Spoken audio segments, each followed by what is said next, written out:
శ్రీలంకలో అల్లకల్లోలం సృష్టించిన దిత్వా తుఫాన్ భారత్ వైపు ముంచుకొస్తుంది. ఇవాళ భారత భూభాగాన్ని తాకే అవకాశం ఉందని వాతావరణ శాఖ పేర్కొంది. దీంతో దక్షిణ భారతదేశంలోని 5 రాష్ట్రాలకు భారీ వర్షం హెచ్చరిక జారీ చేసింది.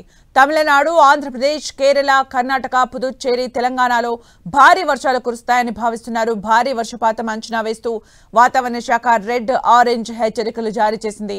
ఇప్పటికే తమిళనాడులోని 6 జిల్లాలకు రెడ్ అలర్ట్ ప్రకటించారు. రామేశ్వరం, పుదుచ్చేరిలో వర్షాలు దంచి కొడుతున్నాయి. తంజావూర్, తిరువారూర్, మలేడురై, విల్లుపురం, కడలూరు, కల్లకుతురిచిలో విద్యాసంస్థలకు సెలవులు ప్రకటించారు. తంజావూర్, తిరువారూరులో పలు గ్రామాలకు రాకపోకలు బంద్ అయ్యాయి. తూత్తుకుడిలోని పలు గ్రామాలు జలదిగ్బంధంలో చిక్కుకున్నాయి. దిత్వా ఎఫెక్ట్ తో బలమైన గాలుల దెబ్బకు భారీ వృక్షాలు సైతం నేల కొరుకుతున్నాయి. ఇప్పటికే మత్స్యకారుల్ని అధికారులు అలర్ట్ చేశారు. చేపల వేటకు వెళ్లొద్దని ఆదేశించారు. శ్రీలంక, తమిళనాడు, నైరుతి బంగాళాఖాతం మీదుగా దిత్వా తుఫాన్ వాయువ్య దిశగా కదులుతుందని వాతావరణ శాఖ వెల్లడించింది.